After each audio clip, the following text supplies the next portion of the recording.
Thank you, Musa. Let's just pray together. Thank you, Heavenly Father, for just sensing your presence even this morning as we worship you. Thank you that you are here. You're the only living God.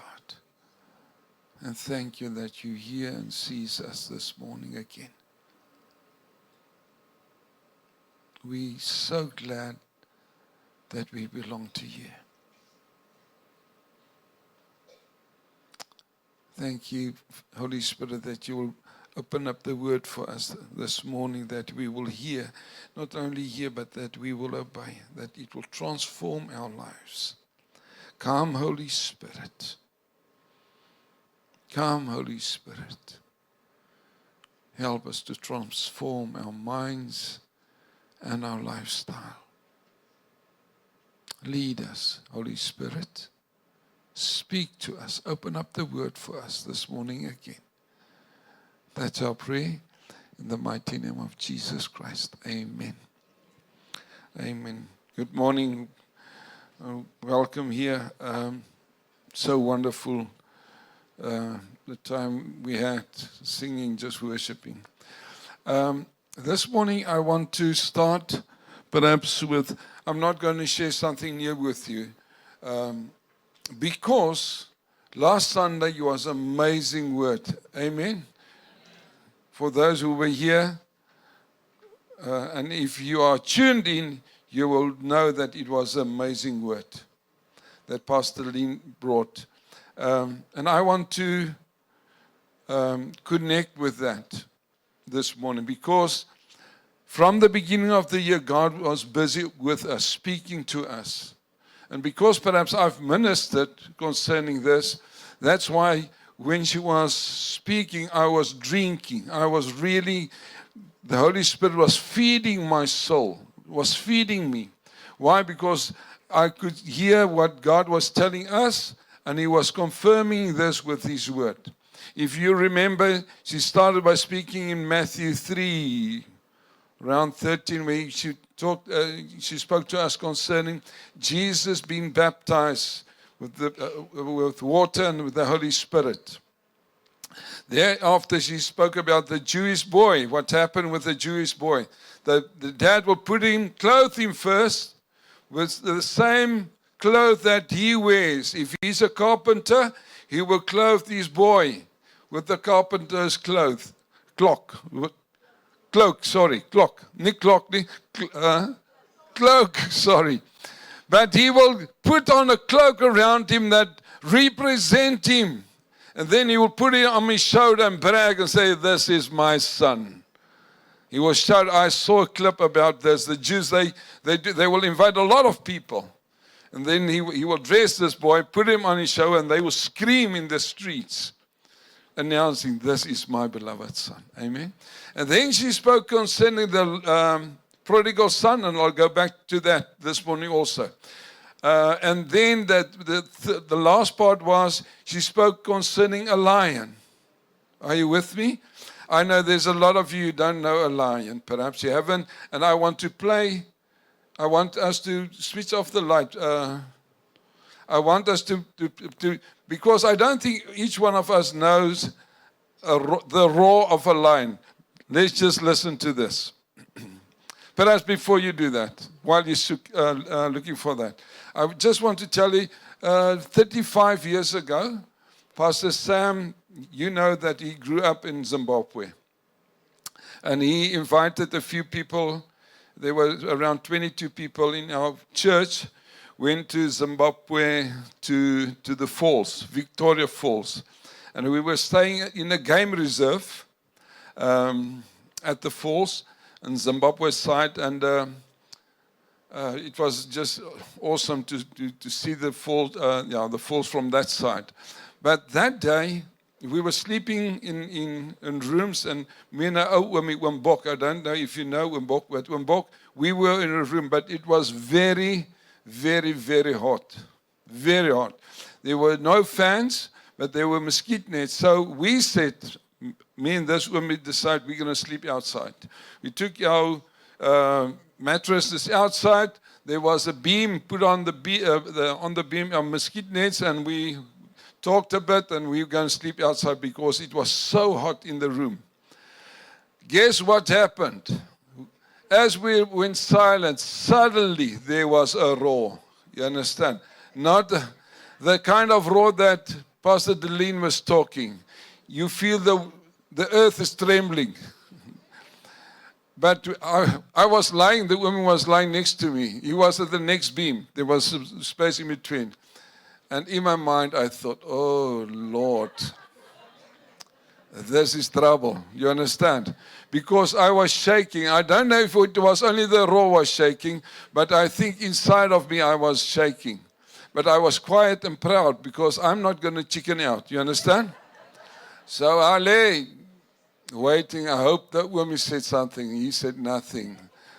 And it rose again. And after that I said, Wumi, I think we need to go inside. And we went inside, we slept inside. But what Pastor Lean was saying is so true. You feel the earth trembles. I don't think it was close, but it just felt it was just here around the corner. And as I was lying, before we went, I was looking, because it's dark, I was looking, where is this line? Because it sounds so true, so near. I want just to play a clip for you. Tsepu was never in the Kruger. He doesn't know the real roar of a lion. If you know real roar, but he got this clip for me. Let's just listen.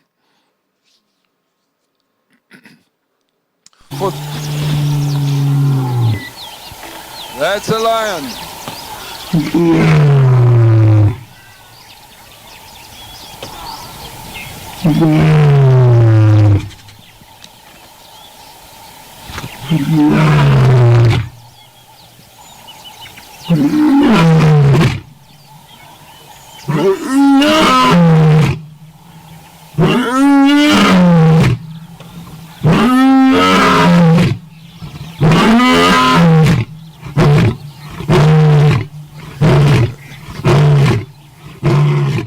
Don't run away, please. The lion's not inside. Perhaps we must send somebody out to tell the teenagers, don't run away. But that's the lion. Remember, and then she said, we can put on the light again there at the back. Thank you. Then she said, there's a difference in the roar of a lion that's free and the other one that's in captivity. Are you with me? I didn't think so. And when she explained it, I said, yes, Lord. You are talking to me this morning. My brother and sister, there's a difference in the roar of a lion in captivity and the other one that's free. What's the difference? The one in captivity is just roaring because he's a lion. But the one that's free roars because he declares, I'm the king of this place. I'm going to say it again. A lion captivity is just roaring because he's a lion. But the lion that's free roars to tell everybody around him, listen, this is my place. And I'm the king of this area. Amen. And I'm going to end with this. How are you roaring? That's a question the Lord asked me. How's your roar? Are you really free? We sang it this morning. Or are you just, I'm born again, I'm a Christian, but are you roaring like a king of the jungle? Amen. And when she spoke that, she took me back what the Lord shared with me this year from the beginning. Remember, let's start at Deuteronomy.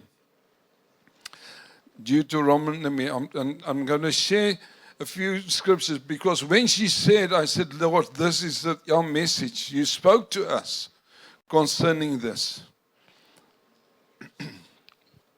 Is there a little boy here in the church somewhere? No boy. Okay, that's fine. Deuteronomy 31. We're going to read only 2 verses. I don't want to go back to the old message, but I want us just to remind you what God said to us from the beginning of this year.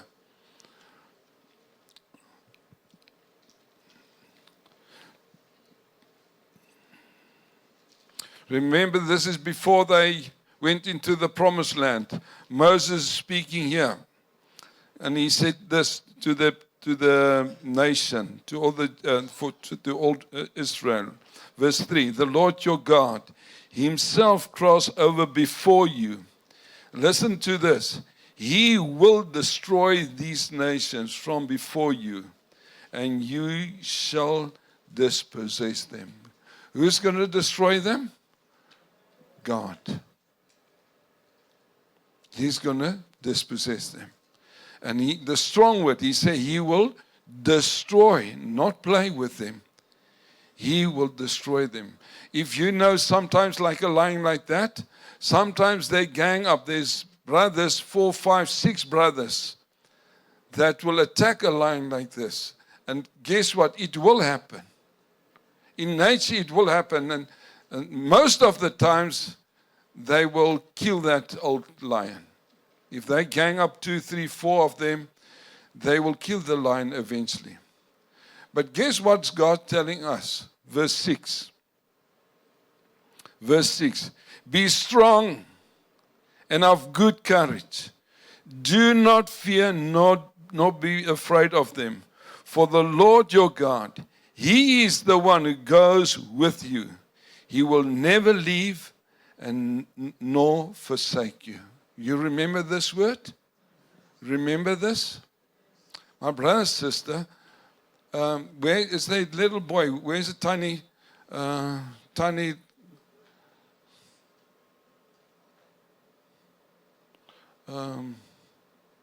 what's her name? What's your name? I want the small lady. Any small lady. Where's the smallest lady? Come. Gabriella, yeah, let me talk. I want to ask somebody else, but I'm going to bury her later. I don't want to get her in from Gabriella. Just stand next to me. Guess what? If God will not tell me, be strong, courageous, if need to fight this lady. I hope she's not strong. That's why I was looking for a small boy. But guess what? God will not tell me, be strong and courageous, if my enemy is small like this. Are you with me? But guess what? Thank you, Gabriella. Guess what? If there's 4 or 5 strong men around me, like 4 young lions, male lions, God's going to tell me, hey, you need to be strong and courageous. But guess what? Fear not.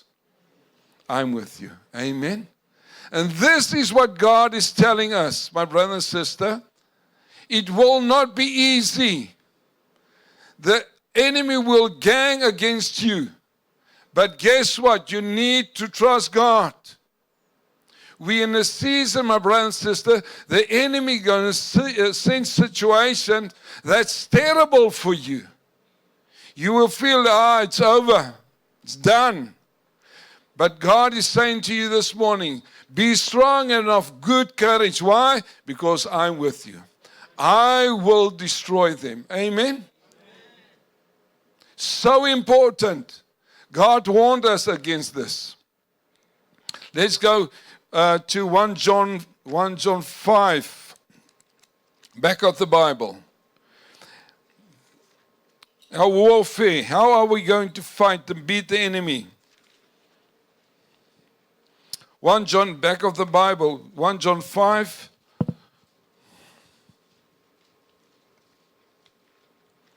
John 5.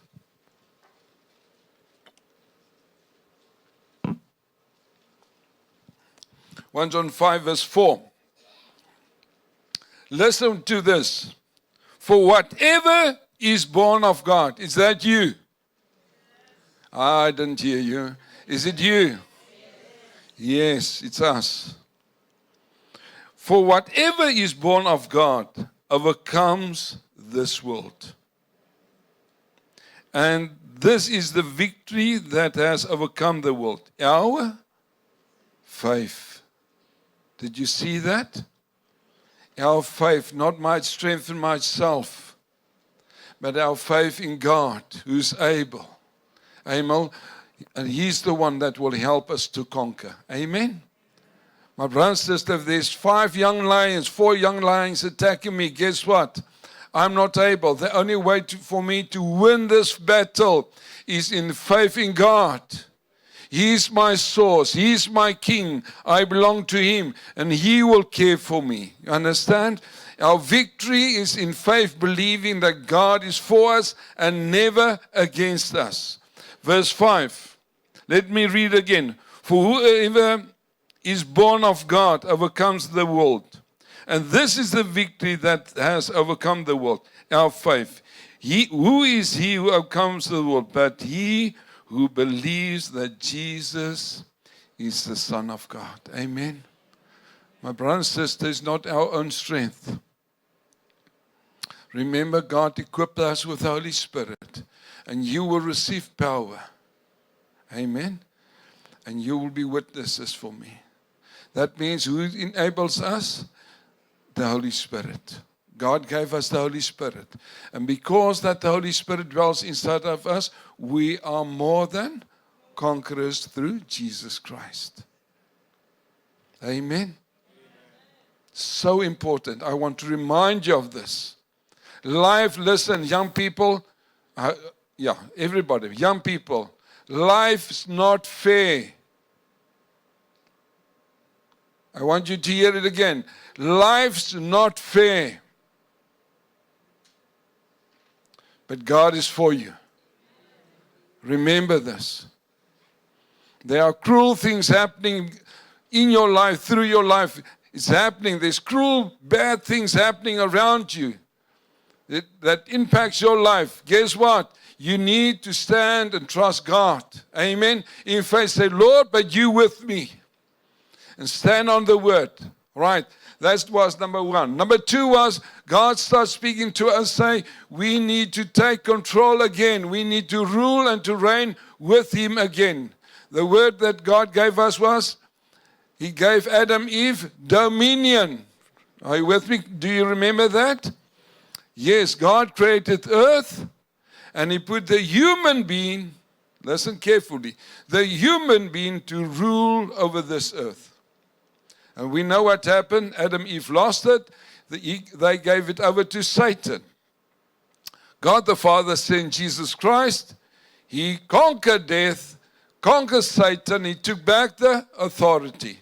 And in Matthew 28:18, He declares, all authority now in heaven and on earth belongs to me.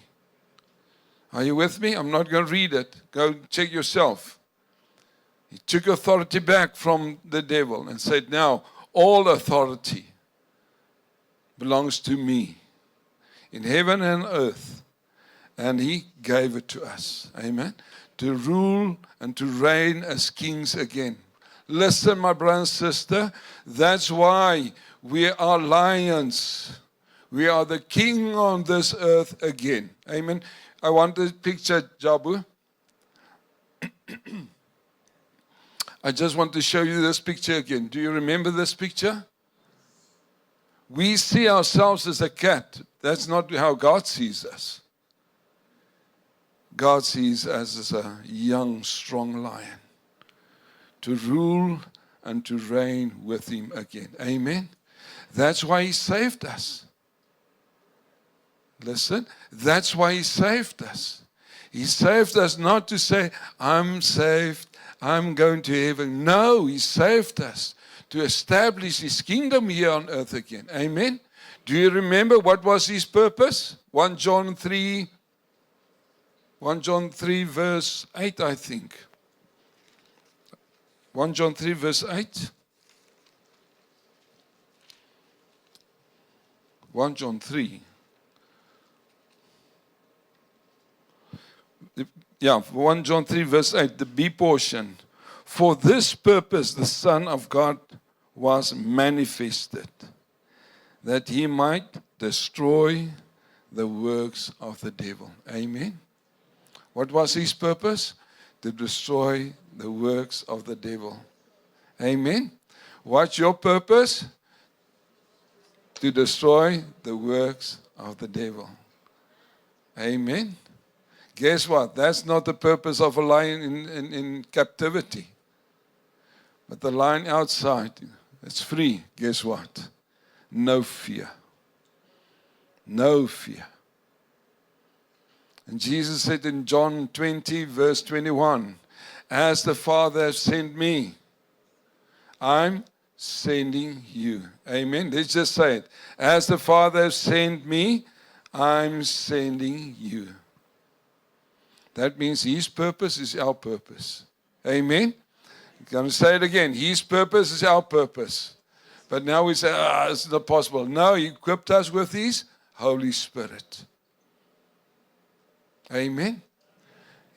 He equipped us with the Holy Spirit.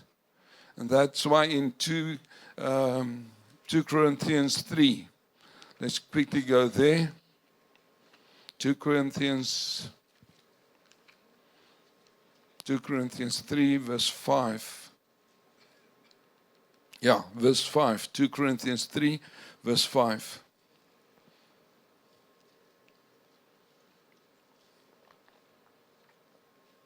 Two Corinthians 3, verse 5. It reads as follows: not that we are sufficient of ourselves to think of anything as being from ourselves, but our sufficiency is from God. The other word for sufficiency, to qualified. We are qualified by the Holy Spirit. If you read the rest of the story, it's different. The old covenant was powerful. Then he said, but how much more is the covenant with the Holy Spirit more powerful than the old covenant? Amen. And then he's talking about God equipped us with the Holy Spirit. My brother and sister, God equipped us with the Holy Spirit so that we will be lions that roar and say, listen, we are ruling and reigning with God. Amen. We are co-laborers with God. We're not sufficient in ourselves, but God equipped us for our calling so that we will be able to destroy the works of the devil. Amen. Amen. Amen. Amen. That's why we're saved. Right, I'm not going to go to let's quickly go to prodigal son. Because we all were prodigal sons. Amen. We were lost. We were slaves to sin. We were slaves to the devil. And we repent of that. Remember, what's the meaning of the word repent? Matthew 4:17. Metanoia is the word. Metanoia. That means to renew your mindset. Think differently. We were lying in captivity, but God set us free from that. Amen. Remember, Pastor Lee said, the lion in captivity belongs to a boss, to somebody. And he feeds when he feels he wants to feed. The lion's a slave to that one. But we were that. But God brought us out of that captivity. And we are free lions. And what did the Father do? He put a mantle around the Son to show that you are heir. You are heir. You're my heir. He gave him a ring. Authority and power was in the ring. He gave him shoes. The shoes is to say, you're not a slave. Remember the son said, I'm willing to be a slave. He said, no, you're a son, you're heir. You're my son and I'm proud of you. My brother and sister, that's what Christ did with us. He clothed us with Jesus Christ. He gave us a ring, authority and power with the Holy Spirit. He gave us shoes to go out to spread out the news, good news of Jesus Christ. Amen. So that we will walk as He walked on earth. 1 John 2, verse 6, I think. 1 John, quickly go there. I want to close. 1 John 2. 1 John 2. Where's John? I think it's 1 John 2. Let me just have a look. Verse 6. 1 John 2, verse 6.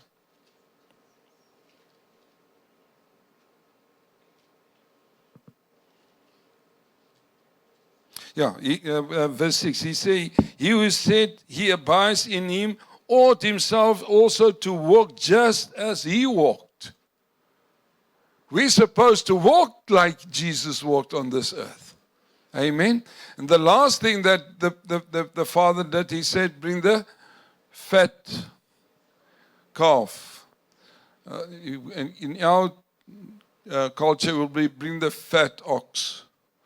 Bring the fat ox. And I'm going to share it to you next week about this. What the Father was saying, listen, what's mine is yours.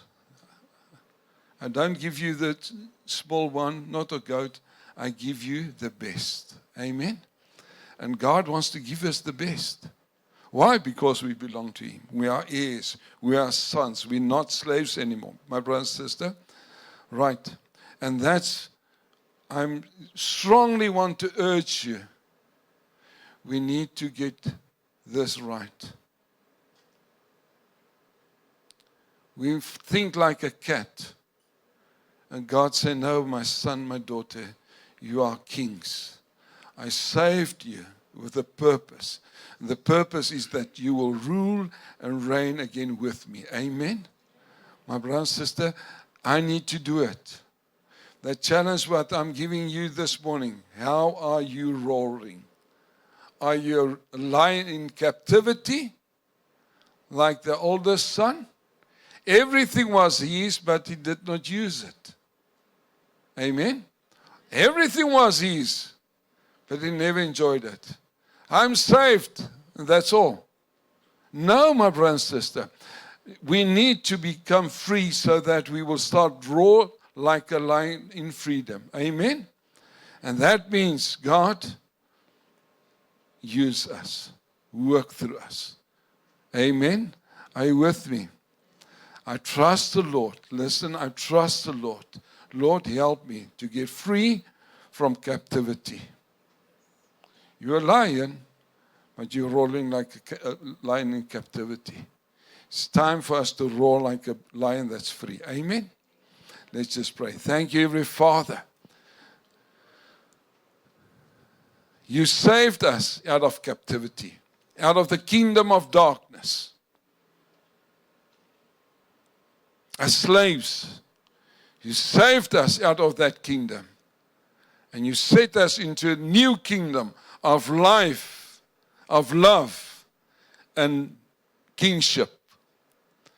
We are heirs of the Father, joint heirs of Jesus Christ. And Father, I want to pray for each one of us. Help us to start roaring like a lion that's free. That we will proclaim your kingdom. And that we will rule and reign with you here on earth. Let your kingdom come.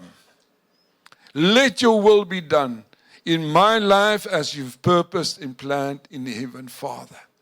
That's our desire. That's our prayer this morning. Lord, we want to be co-laborers with you, establishing your kingdom here on earth. Thank you that you've equipped us with the Holy Spirit and with power. Thank you that you're for us and never against us. Thank you, Father, you want us to be more than conquerors. In Jesus' name. Help us to repent, that we will change our mindset, our thinking patterns.